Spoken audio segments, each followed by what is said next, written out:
대한민국 축구 국가대표팀이 또 한 번 가슴 졸인 승부 끝에 호주를 꺾고 2023 카타르 아시안컵 4강에 진출했습니다. 주장 손흥민 선수와 천재 이강인 선수를 중심으로 대표팀 선수들의 투혼이 유독 빛났던 경기였는데요. 경기를 마친 뒤에 손흥민 선수도 극적인 승리에도 불구하고 직설적으로 이 내용에 대한 아쉬움을 표했습니다. 그레엄 아놀드 호주 대표팀 감독도 이날 패인을 선수 수준의 차이라고 말했습니다. 클린스만 감독의 전술 문제가 가장 크게 드러난 경기였는데요. 4강 진출에도 불구하고 개선이 절실하게 느껴진 이유를 한준 기자와 함께 분석해드리도록 하겠습니다. 대한민국이 호주를 상대로 거의 탈락 직전까지 갔다가 사우디와의 16강전도 그랬지만 후반 추가 시간이 종료되기 직전에 동점골을 넣었고 사우디전은 승부차기로 우리가 이제 이겨서 올라왔지만 이번에는 연장전 안에 다행히도 손흥민 선수의 기가 막힌 프리킥 득점이 나오면서 2대1의 역전승을 거두며 4강에 올랐는데요. 사실은 제가 지금까지 이번 대회를 꾸준히 지켜보면서 클린스만 감독에 대한 평가를 조금은 유보하자, 그리고 결과를 내고 있고 어찌 됐거나 과정상의 아쉬움들이 있지만 거기에도 어떻게 보면은 이제 체력적인 훈련을 했던 부분들이라든지 또 어떻게 보면은 그래도 본인의 교체 카드라든지 선발 전략이라든지 통한 부분들이 있었기 때문에 너무 좀 과한 비판이 쏟아지고 있다고 말씀을 드렸었는데, 이번 경기만큼은 우리가 이기고 올라갔음에도 불구하고 클린스만 감독 체제가 이대로 계속 운영되어서는 안 되는 이유가 명확하게 드러났다. 즉 클린스만 호의 숙제가 분명히 드러난 경기였다라고 이제 볼 수 있는데요. 세부 전술이 왜 필요하느냐, 큰 틀을 만들어가는 것만으로 왜 우리가 결과를 내기 어려운지가 바로 이 밀집 수비, 노골적으로 선수비 후역습 자세를 취한 호주와의 경기에서 드러났다, 이렇게 볼 수가 있겠습니다. 이대로 결과를 내고 심지어 우리가 이렇게 아시안컵에서 우승을 차지한다고 하더라도 이 체제로 월드컵을 가서는 안 된다. 클린스만 감독이 갖고 있는 세부 전술 부재를 대체하고 채워줄 수 있고 보강할 수 있는 새로운 코치 영입이 필요하다라고 좀 보여지는 이유들이 너무나 많이 드러났습니다. 네, 경기 세부 기록을 한번 살펴보도록 하겠습니다. 경기 세부 기록을 보면 우리가 점유율만 앞섰고 상대 퇴장 이후에 슈팅 기록을 좀 따라잡았습니다.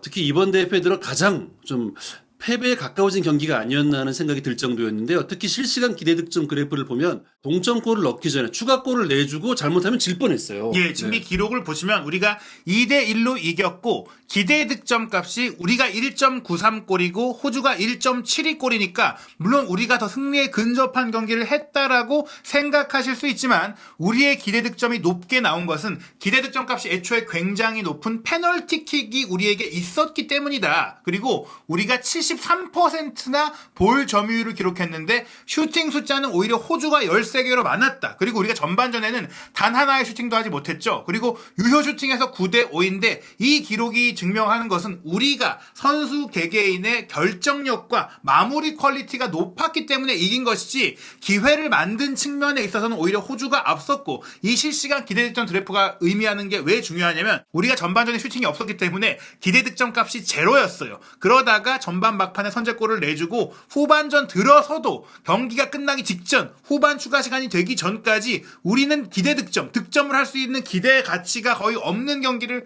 했는데 호주는 굉장히 치솟았잖아요. 네. 치솟게 올라가다가 우리가 이제 극적으로 페널티킥으로 동점골을 넣고 연장전으로 가져갔을 때, 이때부터 이제 호주의 기대 득점이 늘어나지 않고 우리의 기대 득점까지 높아진 것은 우리가 이제 연장전 들어서, 이 부분은 클린스만 호를 칭찬할 수 있는 부분이겠죠. 체력적인 면에 있어서 우리가 앞섰다. 우리가 분명히 체력적인 훈련을 해오면서 토너먼트 들어서 좀 더 잘 뛸 수 있는 축구를 한 건 맞는데, 문제는 전술이 없으니까 그거를 상대의 체력이 떨어지기 전에는 발휘하지 못하고 활용하지 못했던 부분들이 있고, 또 상대가 연장전에 한 명 퇴장 당하면서 수적 열세로 선수도 적지만은 체력적으로 더 힘들다 보니까 우리가 기회가 생긴 것이고, 그 기회조차도 전술적인 뭔가 이제 만들어진 플레이가 아니라 선수의 개별 능력을 통해 나왔다는 점에 있어서 이런 경기는 결국에는 감독은 졌는데 선수빨로 이겼다, 이렇게 말씀드릴 수밖에 없는 그런 경기였습니다. 그렇습니다. 경기 내내 보면은 이제 손흥민, 이강인, 황희찬만 보였다, 이렇게 얘기해도 과언이 아닐 정도였는데요. 경기 전체 세부 기록을 보면 호주가 무려 빅찬스 미스를 5개나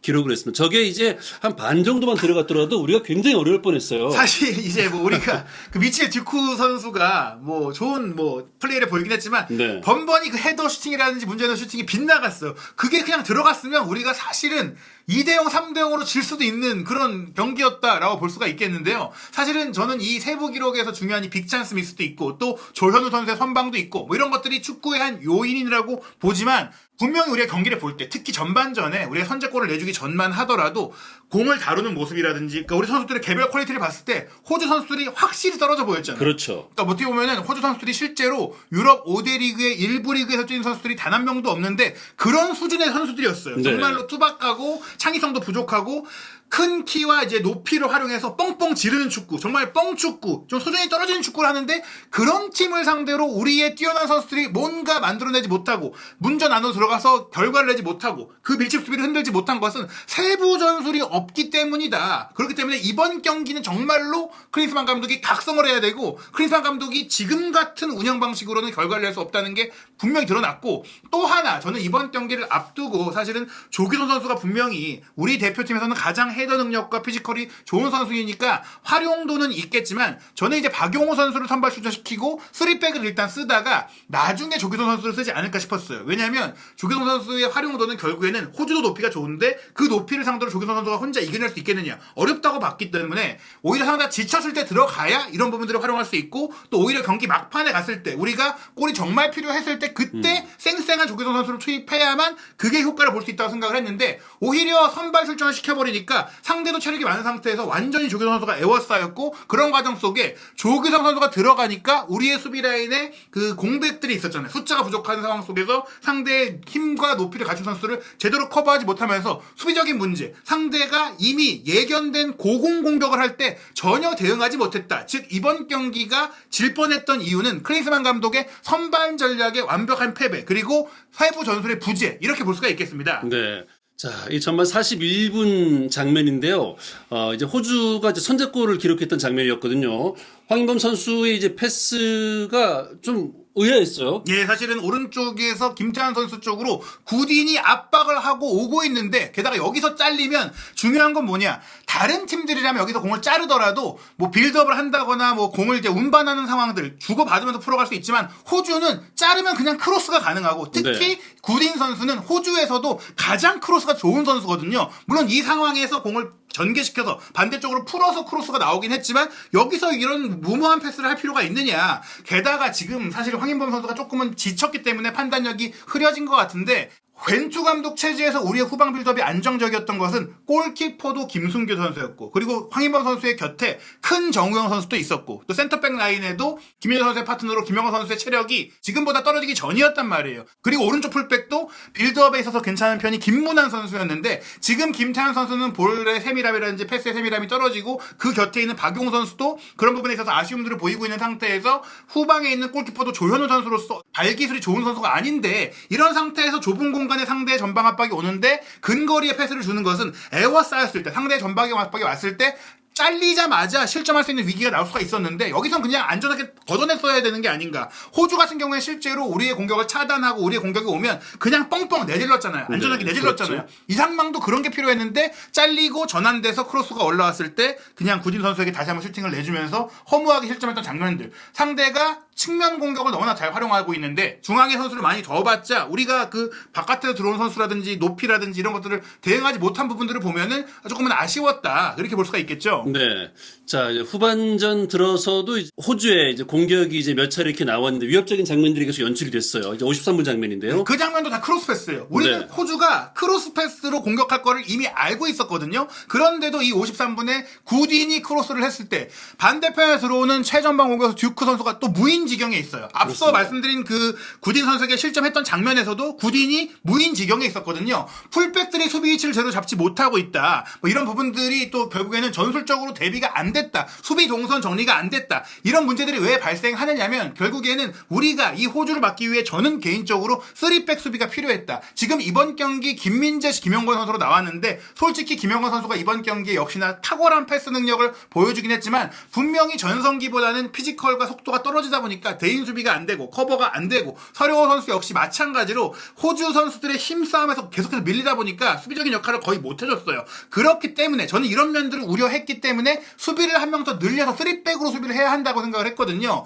김태환 선수가 우리 대표팀 안에서 그나마 수비수 중에서는 피지컬도 좋고 뭐 이제 높이가 있는 편인 풀백이지만 호주 선수들이랑 딱 붙어놓으니까 완전 안 되잖아요. 안 됐죠. 결국에 이제 네. 박용우, 김태환, 조기성 선수가 우리 팀 내에서는 힘과 높이가 있는 피지컬에 강점이 있는 선수들이지만 이 선수들이 오히려 상태가 지칠 때 들어왔다면 좀 뭐가 할 수 있거나 혹은 커버해주는 한 명의 선수의 숫자의 우위가 있다라면 뭔가 보여줄 수 있는데 1대1로 붙으면 안 된다는 것이 드러났단 말이에요. 결국에는 말씀드린 대로 선발 카드에 실패였다. 선발 포메이션에 실패였다. 그리고 상대의 고공공격이 사실은 이게 빗나갔기 때문에 덜 먹었지 원래 더 많이 골을 먹었어야 됩니다. 네. 83분의 이 장면도 서령호 선수가 굳이 또 무리하게 패스를 전개하다가 잘리자마자 이렇게 신속하게 호주는 공 자르면 반대 전환해서 그 다시 반대로 넘기는 크로스 패스를 통해서 제한된 숫자로도 우리의 이제 압박하는 선수들을 무용지물로 만드는 상황이 만들거든요. 지금도 보스의 크로스를 듀크가 헤더로 가져갈 때 김민재 선수가 건드려서 굴절됐음에도 불구하고 공이 듀크 쪽으로 흘렀잖아요.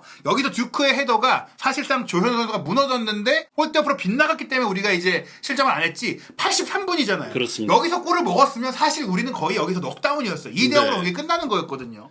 그 계속 이제 비슷한 장면으로 우리 수비수들이 흔들리는 장면들이 나왔는데요. 추가 시간에 이제 페널티킥이 나오는 장면을 보면 이게 전술로 풀어낸 게 아니라 개인 능력으로 손흥민의 능력, 이강인의 능력으로 좀 풀어냈다는 느낌이 있었거든요. 그렇습니다. 말씀드린 대로 호주 같은 경우에는 전방 압박하다가 전방 압박이 안 되면 로우 블록으로 나와서 막고 틀어 막고 있다가 자르면 반대 전환시키고 다시 반대로 올려서 크로스 올려가지고 단순한 패턴이긴 하지만 준비된 팀 플레이로서 득점에 근접한 장면들을 만들어냈거든요. 그런데 우리는 그런 질서가 없었어요. 게다가 탐자의 움직임도 없고 답답한 상태에서 선수들이 뭘 해야 될지 모르니까 이강인 선수가 혼자 공을 끌고 가면서 공간을 만들려고 했고 공간을 보고 찔러주고 손흥민 선수가 사실은 뭐 후반전에 조규성 선수가 빠져나간 이후에는 원톱으로 배치가 됐지만 그 자리에서 뭔가를 기다리지 않았습니다. 왜냐? 거기 서 있으면 아무것도 안 되니까 뭔가 패턴 플레이를 통해서 공을 번달아줘야 되는데 그게 안 되니까 손흥민 선수가 프리롤로 이곳저곳을 다니면서 뭔가를 만들려고 했습니다. 결국엔 어떻게 됐느냐? 이강인, 손흥민 두 명이 사실상 프리롤로 둘이서 뭔가를 짜내서 만들려고 했다. 그러다 보니까 후반 추가 시간 5분 우리의 그 결정적인 페널티킥 동점골을 끌어낸 장면도 이강인 선수가 지금 보시면 경기 시작할 때는 오른쪽 윙어로 뛰었지만 지금 왼쪽 하프스페이스 지역에 있잖아요. 거의 정해진 위치가 업이 뛴 거예요. 네. 이강인의 스루 패스를 받은 손흥민 선수가 또 호주의 3명 선수 사이로 혼자 돌파하고 나가다가 PK를 얻은 것이기 때문에 이건 뭐 팀의 약속이 아니에요. 그냥 개인 능력으로 패스하고 개인 능력으로 돌파하다가 상대 수비가 거친 태클을 하면서 이제 교체로 들어왔던 밀러 선수죠. 페널티킥을 내준 거고 그리고 이제 이걸 황희찬 선수가 성공시키면서 우리가 경기를 연장전으로 끌고 간 것이죠. 거의 뭐 스릴러 수준이었습니다. 사실 황희찬 선수가 페널티킥 찰 때도 굉장히 저희들 불안하게 봤잖아요. 예. 그리고 이제 102분 연장전에 나왔던 우리의 이제 손흥민 선수의 기가 막힌 프리킥골 상황도 황희찬 선수가 개인적인 돌파로 만든 상황에서 또 한 번 좀 상대가 교체로 투입했던 밀러 선수가 대인 수비가 좀 투박하고 이제 좀 세련되지 못하다 보니까 파울을 할 수밖에 없었고 거기서 얻은 프리킥을 손흥민 선수가 이제 프리킥으로 직접 꽂아 넣었는데 이거 정말 뭐 이게 들어갈 거라고 누가 생각이나 했겠습니까? 그렇습니다. 네. 수비벽도 높았고 호주 선수들이 굉장히 키가 크잖아요. 저거를 정말 아슬아슬하게 넘겨서 왼쪽 구석을 파고들었거든요. 예. 기가 막힌 골이었습니다. 그러니까 이것도 마찬가지로 뭐 이런 플레이를 팀에서 준비하는 게 아니잖아요. 네. 손흥민 선수가 개인적으로 그냥 프리킥 연습을 많이 해서 나온 골이란 말이에요. 즉 우리가 넣은 골은 모두 다 개인 능력을 통해서 개인 플레이를 통해 나왔다는 겁니다. 페널티킥을 얻어낸 장면도 어떻게 본다면 손흥민 선수가 끝까지 밀고 들어가서 얻어냈고 저 프리킥도 사실 손흥민의 개인 능력이 아니었더라면 저게 확률이 얼마나 되겠어요? 예, 그렇기 때문에 저희가 뭐 앞서 말씀드린 대로 조규성 카드가 실패했다, 전술 카드가 실패했다. 이 부분도 조규성 선수가 이날 경기 출전한 한국 선수들 중에서 가장 낮은 6.4점의 평점을 받았는데 이날 조경 선수는 열심히 뛰었어요. 뭔가 열심히 해보려고 했는데 제가 말씀드린 대로 선수는 감독이 어떻게 쓰느냐, 어떻게 장점을 극대화하느냐에 따라서 활약이 달라지는데 이번 경기는 조경 선수가 선발로 나온 것이 별 효과가 없었다. 오히려 선발로 나와서 활약을 더 못한 상황이 됐다라고 볼 수 있고 그 외에 가장 높은 평점이 이제 손흥민, 이강인, 황희찬 이 선수들인데 이 선수들이 전술 패턴을 두고 플레이를 한 게 아니라 거의 외롭게 싸우다가 상대가 조금은 지쳤을 때 빛을 발했다. 결국에는 상대의 체력이 떨어지기 전에는 이 선수들조차도 뭔가 확실한 장면들을 만들지 못했고 혼자서 꾸역꾸역 뭔가를 만들어냈다는 겁니다. 다만 이제 크리스만 감독의 유일한 장점은 역시 이제 선수 교체를 잘한다 이거거든요. 네, 그렇습니다.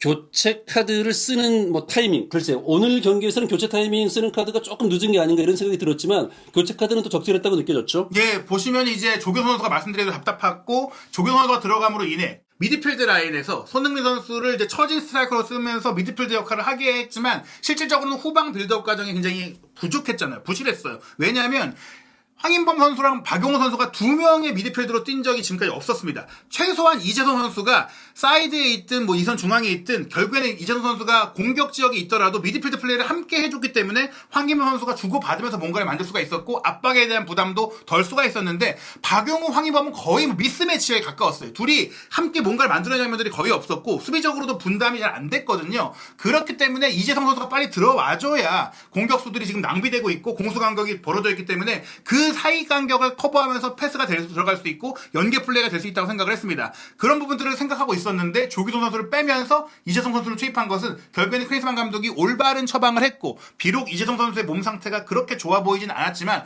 그래도 이재성 선수가 들어간 이후 이재성 선수가 슈팅도 때리고 좋은 장면들을 꽤 많이 만들어냈거든요. 네. 그리고 이제 황인범 선수가 지친 부분들을 홍혜석 선수를 투입하면서 빠르게 77분에 대체해줬고 또 85분에는 김태환 선수가 오른쪽 풀백이지만 사실상 오른쪽 측면 공격을 거의 하는 윙어처럼 뛰었잖아요. 그래서 김태환 선수를 빼주면서 윙어인 양현준 선수를 투입했는데 이 선수가 처음에는 드리블이 한번 좀 공을 빠뜨리는 실수가 나오긴 했지만 그 뒤로는 계속해서 날카롭게 측면을 파고들면서 역시나 제 몫을 다 해줬고 네. 그리고 연장전에는 박용호 선수를 빼면서 박진섭 선수가 들어갔을 때 굉장히 든든하게 수비를 잘 커버해줬고 또 이제 황희찬 선수가 조금 이제 부상을 입었을 때 들어온 오형규 선수도 그 황희찬 선수가 해주던 저돌적인 전방에서의 움직임을 그대로 해줬고 또 연장 후반 막판에는 이강인 선수를 빼고 정승현 선수 센터백을 투입하면서 완전히 굳힌 것까지 크리스만 감독이 썼던 교체 카드는 개인적인 경기력에 개별적인 선수들의 문제를 떠나서는 굉장히 올바른 처방이었다고 볼 수 있는데 네. 반대로 호주 같은 경우에는 그레어 아놀드 감독이 선발 카드에 있어서는 크리스만 감독보다 괜찮았지만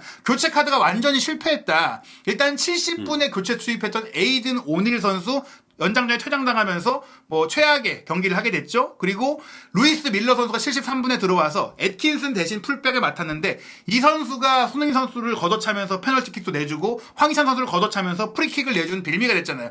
교체로 넣으면서 수비를 강화하려고 넣은 선수들이 다 실책을 범하고 이제 부진한 모습들을 보이면서 또 이제 후반전에 지키려고 하는 상황에서 교체 카드를 너무 수비적으로 가져가다 보니까 템포도 이런 것뿐 아니라 역습을 할 수 있는 동력 자체가 없었잖아요. 결국에는 크리스만 감독이 경기를 보면서 내린 처방은 옳았지만 아놀드 감독은 조금 이제 경기 운영의 묘가 좋지 않았다. 다만 문제는 이런 교체 카드 외에 전반적인 상대의 밀집 수비를 풀어낼 수 있는 세부 전술이 없는 것은 결국엔 크리스만 감독만으로는 수준 높은 상황의 경기에서 이길 수가 없다는 게 드러난 것 같아요. 그렇습니다. 지금 이 선수들 뭐 배치된 장면들이 나오고 있는데 상대 밀집 수비를 좀 풀어내기 위해서 클린스만 감독도 고민을 좀 하지 않았겠어요. 근데 결국은 이제 개인 전술을 통한 손흥민, 이강인, 또 황희찬 이런 선수들이 이제 개인 전술을 통한 해법이 또 후반전에 나오지 않았습니까? 그러니까 이게 전술이 중요한 이유가 뭐냐. 사실 크리스만 감독과 같이 선수의 장점을 끌어내는 유형의 감독도 있다라고 제가 말씀을 드린 적이 있지만 그런 감독들도 대부분은 세밀한 전술을 만들어낼 수 있는 코치들을 함께 데리고 있습니다.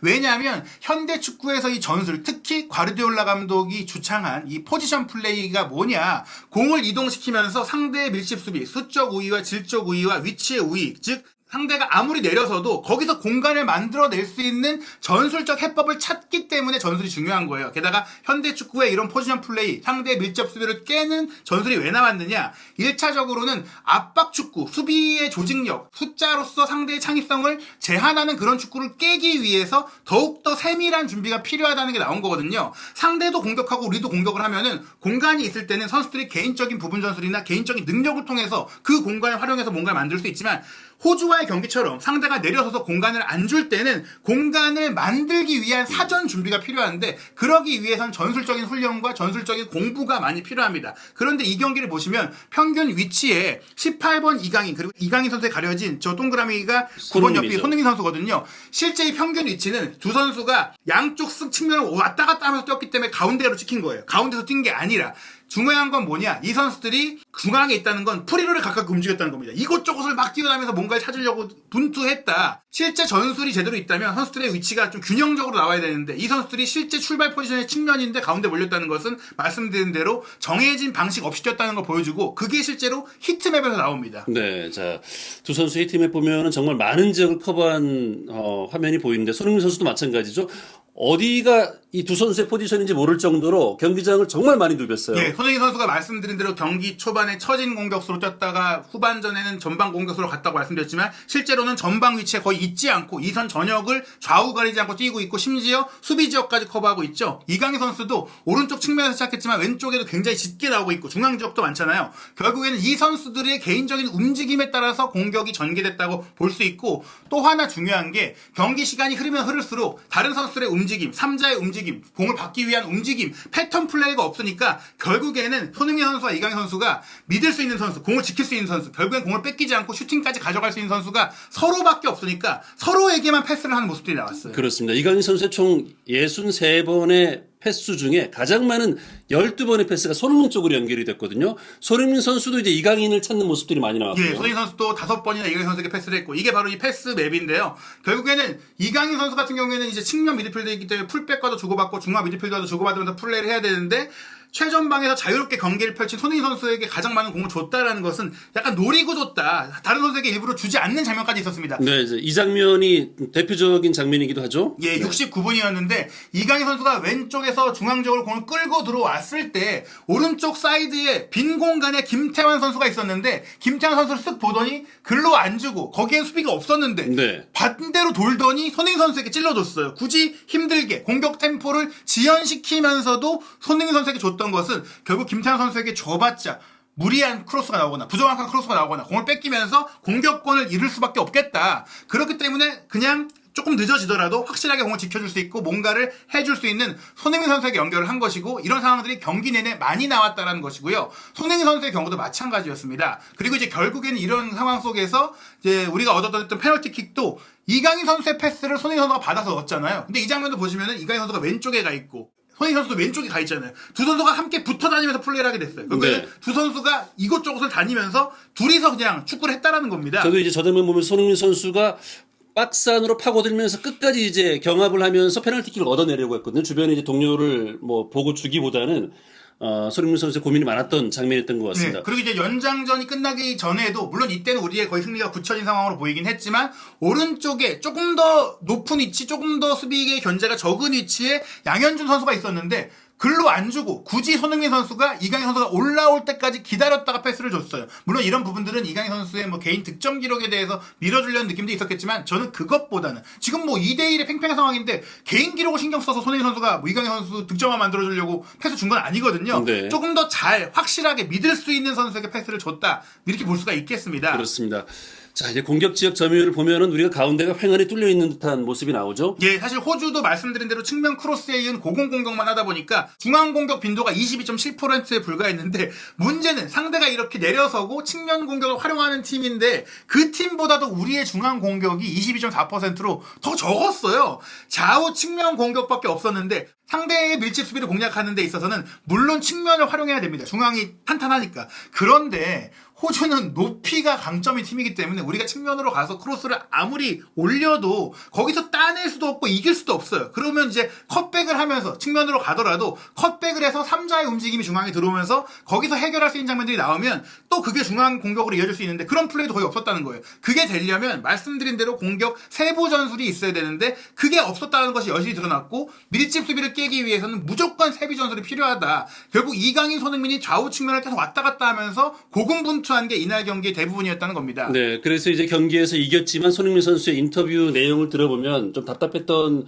느낌이 많이 나죠. 예. 자, 손흥민 선수는 이제 이러한 승리가 원하는 바는 아니지만 팀 분위기가 한 번 더 올라가는데 도움이 됐다고 생각한다. 극적으로 이겼으니까요. 모든 선수들의 희생과 도전 정신에 감명을 받았다. 모든 선수들이 칭찬받을 자격이 있다고 생각한다. 내가 할 수 있는 부분이 많이 없었는데 선수들이 도움을 많이 줬다. 선수들이 힘들어할 때는 내가 한번 좋은 모습을 보여줘야 되겠다는 생각을 했다. 박스 안으로 들어가면서 상대가 위험 지역에서 태클을 했고 그런 상황을 공격수로서 노리고 박스 안 움직임을 가져갔기 때문에 좋은 장면을 많이 만들었다고 생각한다. 프리킥 상황에서는 이강인 선수와 많은 이야기를 나눴다. 누가 찰 건지 이야기했는데 그 상황에서 좋은 선택이었던 것 같다. 그러니까 박스 안으로 들어갔던 것도 본인의 의도를 가지고 들어갔던 거였네요. 예, 결국에는 이런 승리를 원하는 바가 아니었다는 것은 내용에 대한 아쉬움을 얘기했고 결국에는 사우디전과 마찬가지로 이 승리, 이 역전승의 의미는 결국에는 팀 분위기가 어려운 상황을 이겨냈고 또 선수들이 희생과 도전 정신을 보여주면서 이겼던 게 의미가 있는 것이다. 보통 전술적인 포인트가 되면서 역전승을 하면 선수들이 감독이 이런 주문을 했고 감독의 이런 부분들이 잘 맞아 들어갔고 어떤 변화가 왔고 감독님이 어떤 얘기를 했고 이런 얘기가 나오거든요. 네. 그런 게 전혀 없습니다. 그리고 적장인 호주의 그레엄 아놀드 감독도 양 팀의 경기 차이, 호주가 진 이유가 뭐냐라는 질문을 했을 때 한국의 수준 높은 선수들이 결국 결과를 만들었다. 근데 한국의 선수들이 수준이 높다고 했잖아요. 근데 한국이 역습에 의존했다. 이 얘기는 뭐냐면 역습은 패턴이 단순하기 때문에 감독의 세부 전술이 없어도 가능하거든요. 사실 호주도 역습에 의존하는 팀인데 선수 퀄리티가 떨어지니까 역습에 의존하는 거예요. 선수 퀄리티가 좋은 팀은 역습에 의존하는 게 아니라 세부 전술을 만들어서 팀 플레이로 상대를 압도하거든요. 근데 한국은 그런 팀이 아니었다. 그러면서 한국은 개인 능력이 뛰어나다. 템포가 빠른 경기에 익숙하다. 바이에른, 토트넘, 울버햄튼에서 뛰는 선수들이 있다. 즉 한국이 좋았던 것, 한국이 이긴 것은 선수빨이다라고 솔직히 얘기한 거나 마찬가지인 인터뷰라고 보시면 됩니다. 네, 한국의 조직력이나 전술이 아니라 한국의 개인 전술, 개인의 능력에 당했다. 이렇게 얘기를 한 거군요. 예. 자, 클린스만 감독의 얘기도 한번 읽어드리도록 하겠습니다. 또 한 번의 드라마가 쓰여진 것 같다. 너무 힘든 전투였고 또 한 번 120분의 혈투 어려운 경기 예상됐지만 부딪혀 보니까 힘든 전투였다. 자랑스럽다. 선수들과 함께 할 수 있어 영광이다. 가끔 생각해봤는데 0대1로 뒤진 상태에서 우리 선수들의 경기력이 좋아져서 처음부터 이런 경기력이 나오면 어떨까 생각했다. 다음 라운드 진출해서 행복하다. 다음은 요르단이다. 이런 걸 보면 바레인, 말레이시아가 있던 우리 조가 얼마나 힘든 조였는지 알 수 있다. 우리는 도하에 남았다. 마지막까지 도하에 있길 바란다. 그러기 위해 다음 경기 잘 준비하겠다. 근데 여기서 보시면은 0대1로 뒤진 상태에서 우리 선수들의 경기력이 좋아진 건 선수들이 급해지니까 안간 힘을 쓰고 또 상대는 왼쪽 골을 넣었으니까 조금은 안정적으로 지키려고 하다 보니까 자연스럽게 흐름이 이렇게 넘어가는 거예요. 이런 상황을 진단하지 못한 거예요. 왜 자꾸 0대1로 뒤진 상황이 나오는지에 대해서 본인이 그럼 생각을 해야 됩니다. 다음 경기 잘 준비하겠다고 했는데 준비를 크리스만 감독이 안 한다는 건 아니에요. 그런데 말씀드린 대로 이렇게 상대가 특히 아시아에서는 우리를 이제 밀집 수비를 하면서 역습하는 축구를 전술적으로 준비할 때 그걸 깨기 위한 조금 더 세밀한 전술이 필요하다는 걸 느껴야 된다. 지금 보시면 우리가 오랫동안 우승을 못해서 우승에 대한 간절함이 있다 보니까 그게 선수들을 고전하게 하고 긴장하게 한다. 이렇게 얘기를 했는데 우리가 이제 골을 내주면 뒤지게 되면은 선수들이 좀 앞만 보고 달려 들어가고 보리 없는 움직임 등이 좋아진다라고 했는데 이게 좋아지는 건 말씀드린 대로 급해지고 상대가 우리에게 대한 전방 압박을 안 하고 내려가게 되고 경기의 시간이 흐르면 흐를수록 지키려고 하니까 우리가 후방 빌드업을 준비 안 하고 세부 전술이 없어도 일단 상대 지역으로 올라가서 뭔가를 할 수 있게 되기 때문이거든요. 상대가 내려가지 않고 상대의 체력이 좀 괜찮을 때도 그걸 공략할 수 있는 걸 감독으로서 준비해줘야 되는 겁니다. 지금 이런 얘기를 해요. 내가 운동장에 가서 해주고 싶다. 선배로서 마음이 아프다. 이건 선배로서의 말입니다. 감독이면 내가 가서 뛰어서 뭔가 넣어줘야지 하는 게 아니라 내가 선수들이 패턴 플레이를 통해서 골을 넣을 수 있고 밀집 수비를 깰 수 있게 준비를 해줘야 되는데 그걸 안 하고 지금 무슨 소리를 하고 있는 거냐. 네. 상황 진단이 안 되고 있는 거예요. 그러니까 클린스만 감독이 전술이 그리 중요하지 않다고 생각하는 감독이다라고 얘기를 들었고 또 체력을 굉장히 중시한다. 그래서 사실 체력 덕분에 우리가 사우디전, 호주전 다 연장전에는 더 잘 뛴 거 맞아요. 그래서 클린스만 감독이 준비하는 게 다 의미 없는 건 아닌데 여기에 세부 전술을 감히 해야 된다는 겁니다. 네. 추가적인 답변을 보면요. 이번 때에 와서 느끼는 게 상대가 수비적인 전술을 들고 온다고 하는데 이거는 지금 축구계에 항상 있어 왔던 일이에요. 그러면서 이강인 선수가 아시안컵에서 이런 팀을 상대할 때 어떻게 할지 배우는 계기가 될 거라고 얘기했어요. 파리 생제르맹에서 충분히 배우고 있지 않아요? 예, 이런 부분들을 이강인이 물론 배우는 건 이건 맞는 말이긴 한데 네. 본인도 배워야 돼요. 이런 밀집 수비를 선수들이 스스로 어떻게 하는지 배우고 그거를 발휘하길 바라는 게 아니라 선수들이 잘 이런 것들을 깨낼 수 있게 준비를 시켜줘야 되는데 그런 세밀한 전술을 어떻게 준비할 거냐. 클린스만 감독이 지금 와서 전술 공부를 해서 만들 수는 없어요. 즉 이런 상황을 이겨낼 수 있는, 본인이 지금 경기 중에 판단 좋잖아요. 선수 교체 잘하잖아요. 그리고 선수들의 장점 끌어낼 줄 알고, 뭐 공격수 출신으로서 월드 클래스였으니까 그런 것들도 잘 알려줄 수 있겠죠. 다만 여기서 세밀한 전술을 좀 발전시킬 수 있는 새로운 코치를 데려오지 않는다면 이런 상태로 우리가 뭐 앞으로 북중미 월드컵을 준비하는 데 있어서는 굉장히 어렵다. 뭐 그렇게 생각이 됩니다. 네, 호주를 이겼습니다. 이제 준결승에 진출을 했는데 타지키스탄을 꺾은 요르단을 또 한번 상대하게 되죠. 네, 요르단이 분명히 전술적으로 잘 준비된 팀으로서 4강에 올라왔기 때문에 굉장히 쉽지 않은 경기가 될 것 같아요. 특히 요르단은 이미 한국과 만나보기도 했고 또 한국의 경기를 지켜봤을 것이고 충분히 더 잘 대비할 수 있거든요. 크리스만 감독이 지금과 같은 방식으로 계속 경기를 준비해서는 안 된다고 생각을 해요. 물론 이 짧은 기간 안에 어떤 뭐 크리스만 감독이 뭐 천지개벽할 만한 개인적인 변화를 가져갈 수는 없겠지만 그래도 조금 더 전술적으로 그리고 선발 카드에 본인이 세부 전술을 못 만들더라도 지금 말씀드린 그 선발 명단의 좀 구성 자체라도 조금 더 잘 고민하고 또 요르단을 좀 더 잘 분석해서 준비하기를 좀 바라겠습니다. 네, 앞으로 펼쳐질 아시안컵에 대한 다양한 소식도 한준TV와 함께 하십시오.